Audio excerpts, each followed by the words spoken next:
America में H1B worker से जम के काम कराते हैं उनके मैनेजर्स, क्योंकि उनको मालूम है कि ये गुलाम है। देखिए, H1B एक गुलामी है। उसका मतलब ही है कि आप पुराने ज़माने में गुलाम आते थे, अभी H1B वीज़ा वाले आते हैं, ठीक है ना। ट्रम्प वगैरह ने तो बिल्कुल क्लियर कर दिया कि वो H1B वाला को कोई इज्जत की नज़र से देखते नहीं है, वो उनको जानवर समझते, जानवर। F1 वीज़ा और H1 वीज़ा होल्डर्स अमेरिका में ना एक क्लास सिस्टम है, एक क्लास सिस्टम है, एग्जिस्ट करता है, ठीक है। उसमें क्या है कि जो लोएस्ट क्लास है ना वो है H1B वीज़ा होल्डर्स, एंड सबसे लोएस्ट क्लास है F1 वीज़ा होल्डर्स। उसके बाद है H1 वीज़ा होल्डर्स। ये दोनों ही निची जाति के लोग हैं। उसके बाद आते हैं बाकी जाति के लोग, GCAD, GC सिटीजन्स, ठीक है ना। ये जिनको नहीं समझ आता ना वो हमेशा सफ़र करते हैं, राइट। मैंने बहुत लोगों, जिनको ये समझ नहीं आता कि F1 और H1 नीची जाति के लोग हैं, वो बेचारे इस ट्रैप में फंसे रहते हैं और इससे निकलने की कोशिश नहीं करते। एक बहुत अच्छी सी रील मिली है, नव Bharat space times space online. एक बंदा को वापस अमेरिका से भारत लौटे शख्स ने किया कहीं चौंकाने वाले फैस खुलासे। तो बिल्कुल ऐसी ही जो बातें बता रही है बंदी, मैं उसके सारे आपको रिएक्शन देता हूँ और आपको सारे उसके हवाले से मैं आपको सारा बताऊंगा कि कितनी बातें सच हैं। सैलरी पर कई बार शोषण का यूनिवर्सिटी कर उन्होंने एक लंबा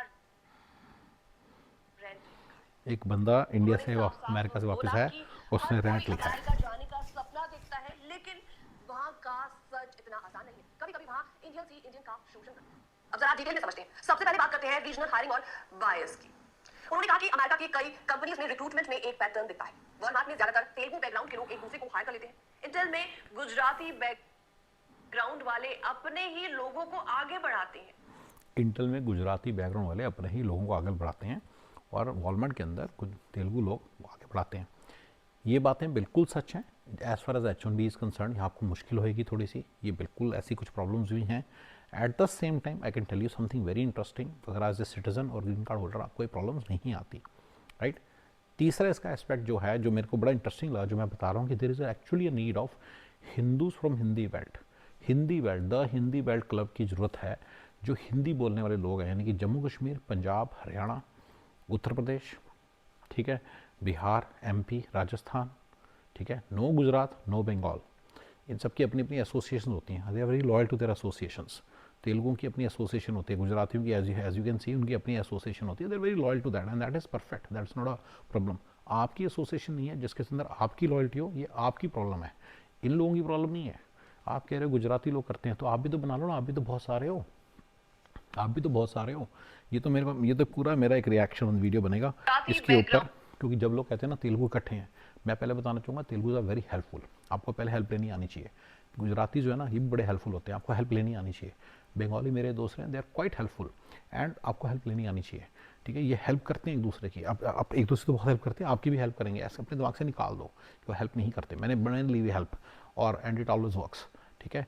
लेकिन एट द सेम टाइम दूसरी चीज़ भी है, तुम लोग यूनाइटेड नहीं हो, एक दूसरे की हेल्प नहीं करते हो, ठीक है। तो तुम उस चीज़ को इनके ऊपर मत डालो, ये तुम्हारी प्रॉब्लम है। अमेरिका में बहुत सारे लोग यूनिटी से चल रहे हैं, that's how they maintain their cultural this thing, you know. मतलब थोड़ा अपने बच्चों के, उनके बच्चे गुजराती में, पंजाबी के बच्चे तो पंजाबी में, सरदारों के बच्चे सरदारों में शादियाँ करते हैं और इतना कुछ है। मतलब they live a much better life.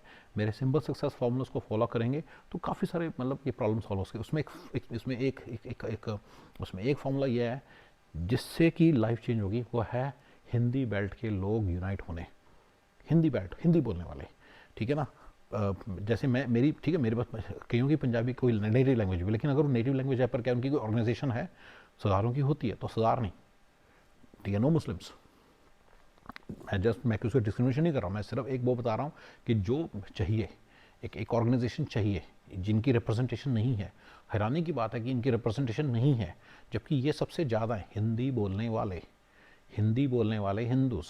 ताकि बिल्कुल क्लियर हो जाए, ये ना कि कोई और बंदा बोले या कोई कल को बोले, तो वो नहीं, उनकी अपनी ऑर्गेनाइजेशन बनी हुई है, राइट। मुस्लिम्स की बहुत अच्छी ऑर्गेनाइजेशन बनी हुई है। तो मैं इसलिए नहीं मैं कह रहा कि मेरे को कोई उनसे वो नाराज़गी है या उनकी अपनी अपनी ऑर्गेनाइजेशन बनी होती हैं। आपकी कोई ऑर्गेनाइजेशन नहीं बनी हुई, आप कभी यूनाइट नहीं होते, तो आप इस चीज़ का दूसरों पर गुस्सा मत निकालिए।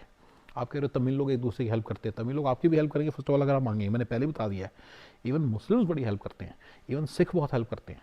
आप उनकी हेल्प लेंगे तो देंगे आपकी हेल्प। मैंने बड़ी बार ये समझाया आपको, वो गुजराती आपको बैग हेल्प लेनी आनी चाहिए, क्योंकि आपके अंदर ह्यूमिलिटी नहीं है तो आप नहीं ले पा रहे। मैं हिंदी बेल्ट वाले तो किसी की भी बात कर रहा हूँ, ह्यूमिलिटी हो सकता किसी में भी ना हो सकता किसी तेलुगु को पंजाबी सिख से हेल्प चाहिए, सिख को तेलुगु से हेल्प चाहिए, उसे ना आता हो, वो एक अलग चीज़ है। लेकिन आपस में दूसरे हेल्प करते हैं, ठीक है ना। और जो जो जो ह्यूमिलिटी की लैक ऑफ ह्यूमिलिटी है वाइल आस्किंग हेल्प, वो सबके अंदर हो सकती है, वो मैटर नहीं करता। लेकिन एक बात पक्की है कि ऑर्गेनाइजेशन एग्जिस्ट नहीं करती हिंदी बोलने वालों की, राइट। और ये पूरी हिंदी जो बेल्ट है ये बिल्कुल भी यूनाइटेड नहीं है इसमें, ठीक है। थोड़ा सा आपको ऑर्गेनाइजेशन दिखती हैं, जैसे उपमा है बे एरिया में, यूपीएम में, उत्तर प्रदेश सम एसोसिएशन वट, तो अच्छा है, अच्छी बात है। लेकिन ये इन जनरल नहीं है। जैसे कि पंजाबी हिंदुओं की कोई एसोसिएशन नहीं है, हरियाणवियों की कोई एसोसिएशन नहीं है। आप हरियाणवी बोलते हैं, पहाड़ियों की, हिमाचल में, हिमाचल प्रदेश छोड़ दें, हिमाचल प्रदेश भी और भी होगा छोटा मोटा शहर, तो छोटा मोटा हाँ और भी होंगे जो राज्य में भूल गया हूँ, बट बेसिकली आप मेरी बात समझ रहे हैं, हिंदी बेल्ट है पूरी, राइट। गुजरातियों की अपनी एसोसिएशन होती है तो उनको वहीं रहने दो, बंगालियों की अपनी होती है उनको वहाँ जाने दो। आप अपनी एसोसिएशन जिसमें ये लोग नहीं हैं। और ये इतनी बड़ी एक ज़रूरत है, देयर इज़ अ वर्ड जिसकी ज़रूरत है, राइट।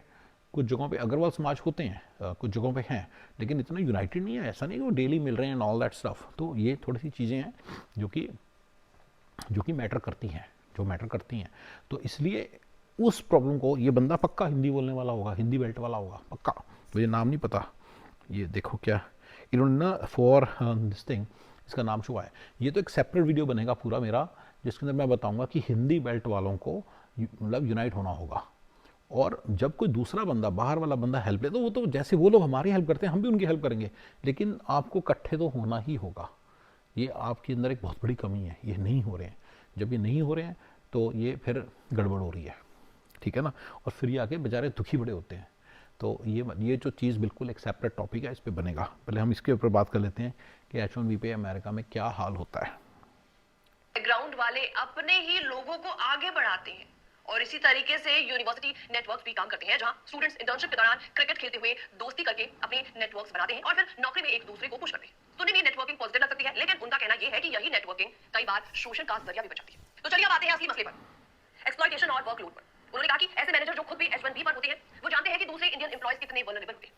उन्हें पता है कि अगर कर्मचारी ज्यादा काम से मना करेंगे तो उनका वीजा और ग्रीन कार्ड रिस्क कितना ज्यादा बढ़ जाएगा, और इसी डर का वो फायदा उठाकर उनसे मिनिमम सैलरी पर मैक्सिमम बिल्कुल कराते हैं। मैनेजर्स को क्या तो कह रहे हैं, H1B वर्क के मैनेजर्स को पता रहता है कि H1B वर्कर वनरेबल है। भैया H1B दूसरे को भी पता रहता है, सिटीजन को भी पता रहता है, ग्रीन कार्ड होल्डर को भी पता रहता है। लेकिन जो वल्नरेबिलिटी का फ़ायदा उठाने का जो काम है वो देसी ज़्यादा अच्छा करते हैं और गोरे नहीं करते। गोरे थोड़े नाइस होते हैं, तो इसलिए आपको लग रहा है कि सिटीजन के कारण नहीं कर रहा। नहीं, वो ऐसा नहीं है। अगर सिटीजन देसी होगा वो भी आपका फ़ायदा उठाएगा। मैं तो पहले ही बताया H1B एक अभिशाप है। मैं तो कह रहा हूँ एक नया एस्पेक्ट आपको पता चला है। ये भी एस्पेक्ट मैंने शायद पहले बताया तो हुआ ही है, लेकिन आज दोबारा से बता रहा हूँ। तो H1 एक अभिशाप है, मैं तो बता रहा हूँ। H1 एक श्राप मिला हुआ इंसान को, तो उसके ऊपर H1 लगता है। काम करवा लेते हैं, यानी कि उनका वर्कलोड इसी बीच काफी ज्यादा बढ़ जाता है प्रेशर के चक्कर में। उन्होंने कहा कि अमेरिकन वर्कर्स ज्यादा ओवरटाइम बिना पे के करने के लिए राजी नहीं होते, लेकिन इंडियंस खासतौर पर H1B वाले डर के मारे एक्स्ट्रा वर्क कर लेते हैं, वो भी बहुत ही आसानी से। हाँ, इससे लोकल वर्कर नाराज भी हो जाता है। बिल्कुल सही है, सारा कुछ है। आप थला इधर से त्रिशंकु बन गए, ना इधर के ना उधर के। यस, ये बिल्कुल सही है। आप जब काम करते हो तो गोरा नाराज हो जाता है कि साल इतना काम क्यों करता है। ना काम कर दो मैनेजर नाराज हो जाता है, देसी मैनेजर नाराज हो जाता है। बिल्कुल ऐसी ही है। H1B एक देखो जानवर है। अब जानवर तो फिर ऐसे ही रहेगा। मैंने तो बड़ी बार बताया कि H1B जानवर है। भाई आपको होता है ना, मेरे सिंपल सक्सेस फार्मूले में कोई H1B नहीं लिखा हुआ। You know that right. मैं तो पिछले 3 साल से अपना फॉर्मूला बता रहा हूँ आप लोगों को, उसमें कहीं कभी ये नहीं बोला कि H1B करवा लो। H1B करवाने के मैं अगेंस्ट हूँ। मैंने बहुत सारे तरीके बताए कि ऐसे ऐसे करो, ऐसे ऐसे करो और H1B के अभिशाप से दूर रहो, राइट। और मेरा उसमें कोई फ़ायदा नहीं है। मुझसे मत आके रेफरेंस मांगना कि भाई बता दो किसके पास जाएं, कौन सा लॉयर बताएं। फिर आपके दिमाग में आएगा जब पक्का लॉयर इसको 200 रुपये देता होगा, जबकि 200 रुपये साला तुम्हें तो सॉरी टू से, बट मुझे बड़ा बुरा लगता है जब कोई बंदा बोलता है। तो पूरा एक वीडियो बनना चाहिए इस बारे में कि how $200 will do not really effect me, do not really do any thing.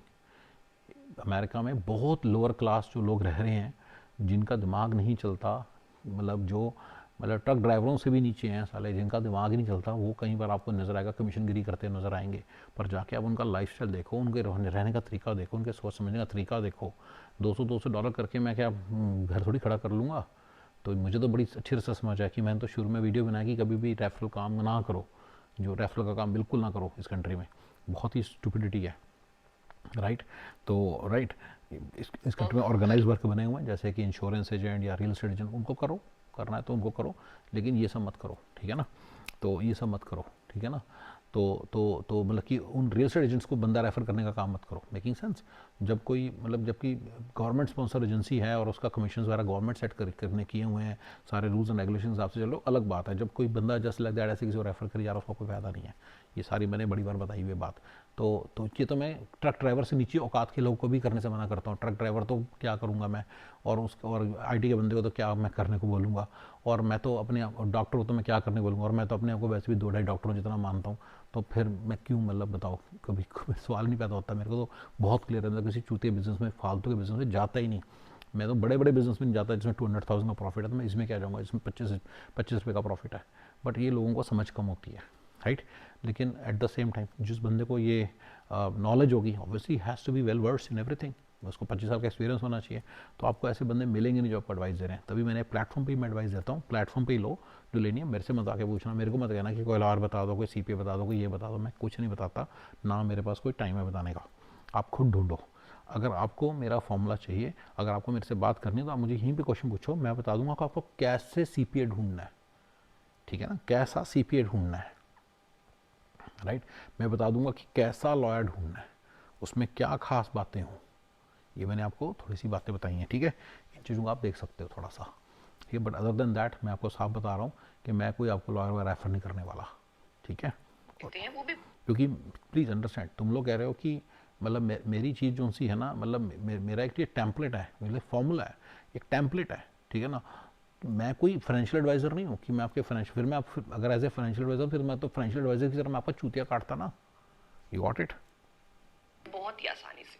मैं सीपीएस की तरह आपका चूतिया काटता ना, मैं लॉयर्स की तरह आपका चूतिया काटता ना, मैं रियल एस्टेट एजेंट्स की तरह चूतिया काटता ना आपका। अगर मैं रियल एस्टेट एजेंट होता, मैं मॉर्गेज एजेंट होता, आप उसका आपका चूतिया काटता, राइट।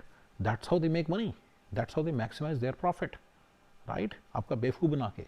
मैं तो आपको उन सबसे बचाने के लिए सारा पूरा फॉर्मूला बना रखा है, जिससे कि आप उनको अवॉइड करें। As a common man, as a person who has a common man has reason through this, right. जिसने राइज किया इस पूरे दलदल के अंदर, इस जंग के अंदर, इस गंदे कंट्री के अंदर, राइट।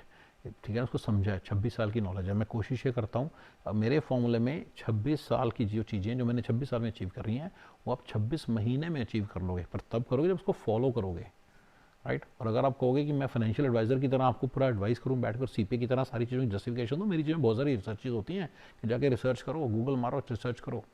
अभी जाके सेक्शन 179 के रूल्स पढ़ के आओ जरा, तुम पे एप्लीकेबल होते कि नहीं होते। मैं सेक्शन 179 का एक्सपर्ट नहीं हूँ, मैं इस फॉर्मूले का एक्सपर्ट हूँ, मुझे स्ट्रेटजी मालूम है बस। और ये पूरा मेरा पूरा फॉर्मूला ऐसे काम करता है। पर मैं सेक्शन 179 का एक्सपर्ट नहीं हूँ, उसके अंदर तो रूल्स इतने सारे हैं। साला कल को कोई और रूल नहीं आ गया तो मुझे क्यों याद होगा? मैं कोई साला, मैं कोई सीपीए हूँ? So I am not a CPA. So you need to understand the difference in what value addition I am doing. अगर मैं आपको बता रहा हूँ कि इन्वेस्टर वीज़ा करो, तो मेरा अपना एक वैल्यू एडिशन है जिसको आपको समझना मुश्किल है। आपको समझ तब आएगा जब मुझे बता दो कि 5वें इंटेल में 12 लेवल है, सीईओ 5वें लेवल पे प्रोग्रामर ख़त्म हो जाता है, 6ठे लेवल पे 5वें लेवल में मैनेजर होता है, जो प्रोग्रामर्स का जो लीड होता है। 6ठे लेवल पे प्रोग्रामिंग नहीं है, सिर्फ मैनेजर रह गया। 6ठे लेवल के ऊपर 7, 8, 9, 10, 11, 12 वाले लेवल वाले करते क्या हैं? जिसको इन बातों की समझ है वो थोड़ा समझ पाएगा कि हाँ मैं क्या करता हूँ। मैं स्ट्रेटेजिक डायरेक्शन आपकी दे रहा हूँ और उसके अंदर मेरे को पता है कि क्या रिस्क हैं, ठीक है ना। रिस्क हैं। आपको क्या सेक्शन 179 के रिस्क बताओ? आपका दिमाग कम है, आप प्रोग्रामर के लेवल पे ही सोच पा रहे हो। ये अगर आप जाओगे तो या तो आप गूगल मारोगे तो भी पता चल जाएगा। आपको सोचना गूगल आपको अवेलेबल है, चैट जीपीटी अवेलेबल है, आपकी लाइफ झंड क्यों है फिर भी? आपको ये सोचना है। आपको सोचना है कि आपका चैट जीपीटी है, आपका सेक्शन 179 है, आपको ये सारी चीज़ें, आपकी लाइफ झंड क्यों है? आपकी लाइफ झंड क्यों है? कुछ ना कुछ तो मिसिंग है ना फिर, राइट। वो चीज़ें मैं आपकी ठीक करता हूँ। स्ट्रेटजी से यही फ़र्क पड़ता है। अगर मैं आपको बोलूँ तो मैं इंटेल के लेवल 9 या 10 वाली आपको एडवाइस दे रहा हूँ, यहाँ पे आपको पता नहीं, आपका खुद का दिमाग होगा तो आप इसको ले पाओगे। But it's a complete formula और it works, this whole strategy works every single time, ठीक है। ये वाला तो मैं रह गया वीडियो। लेते हैं, वो भी बहुत ही आसानी से। नाराजगी और टेंशन काफी ज्यादा इसी बीच बढ़ जाती है और ये टेंशन सिर्फ ऑफिस तक सीमित नहीं रहती और ऐसे में यूएस एम्प्लॉइज को लगता है कि Indian H1B visa workers America में आकर उनका वर्क कल्चर खराब कर रहे हैं और काफी ज्यादा नेगेटिविटी फैला रही है। उन्होंने एक और बड़ी बात कही, जो लोग सिस्टम के हिसाब से ईमानदारी से काम करना चाहते हैं उनको सबसे ज्यादा नुकसान होता है, जबकि कुछ लोग ग्रीन कार्ड या सिटीजनशिप पाने के लिए हर तरह का शॉर्टकट अपनाते हैं और सफल भी हो जाते हैं। तो इस पूरी कहानी से दो बातें तो साफ निकलकर सामने आती हैं। पहली, अमेरिका का H1B वीजा सिस्टम सिर्फ वेस्टर्न पॉलिटिक्स और अमेरिकी नियमों की वजह से मुश्किल नहीं है, बल्कि कभी-कभी इंडियन कम्युनिटी के अंदर के नेटवर्क्स और शोषण की वजह से। दूसरा, अगर आप अमेरिका जाने का सपना देख रहे हैं तो सिर्फ डॉलर और लाइफस्टाइल में देखिए, बल्कि वहां असली वर्क कल्चर और इन चुनौतियों को भी समझिए। कई बार हम सोचते हैं कि इंडिया से बाहर जाकर सब कुछ आसानी से ठीक हो जाएगा, लेकिन देखो guys, first of all America मत आओ। Middle class plus upper middle class और अपर क्लास, इनको यहाँ पे अमेरिका में नहीं आना चाहिए। इवन मिडिल क्लास को भी नहीं आना चाहिए। वहीं पे थोड़ा सा दिमाग लगाओ, ठीक कर लोगे सारा। लेकिन मेरी बात सुनो यार, तुम जब यहाँ पे आई हो तो मैं आपको बता रहा हूँ H1 पे होना ही नहीं चाहिए पहले इंसान को। जो सोचते हो ना ये F1 वीज़ा, OPT, CPT, इन सब पे होना ही नहीं चाहिए इंसान को। उसको इन सब चीज़ों से छुटकारा जल्द अति जल्द ले लेना चाहिए। और इस कंट्री में बड़े सिंपल से कह रही है ना, शॉर्टकट ले लेते हैं लोग, शॉर्टकट मारते हैं, लीगल तरीके से शॉर्टकट मारते हैं। खुद ही इसने बोला लीगल तरीके भी हैं। हर काम को करने के लीगल तरीके बने हुए हैं, पर उनके लिए दिमाग चाहिए। एक होता है दिमाग, नदी वाला दिमाग, जहाँ जहाँ नदी जा रही है, सॉरी नौका वाला दिमाग यानी बोट वाला दिमाग। आपको लगता है वह नदी के अंदर जहाँ जहाँ नदी जा रही है बस वैसे वैसे चलते रहे। यहाँ पे मैं बता रहा हूँ कि दिमाग लगाओ, आप बोट से उतरो, निकलो उस बोट से बाहर, जो नदी के साथ से जाओगे, बोट से निकलो and you will reach your destination. And दिमाग लगा के चलो। मैं नहीं कह रहा कि जंगलों को आग लगा दो, सारे रूल्स को आग लगा दो, नो, डोंट डू दैट। कोई इलीगल काम ना करो, लीगल वेज बने हुए हैं, दिमाग लगाने के रूल्स हैं वो। दिमाग लगाओ, रिसर्च करो, यही मेरा पूरा फॉर्मूला है, 100 पॉइंट फॉर्मूला। अगर आपको समझ आए तो ठीक है, नहीं समझ आए तो इसका मतलब आपका दिमाग कम है, राइट? ठीक है ना?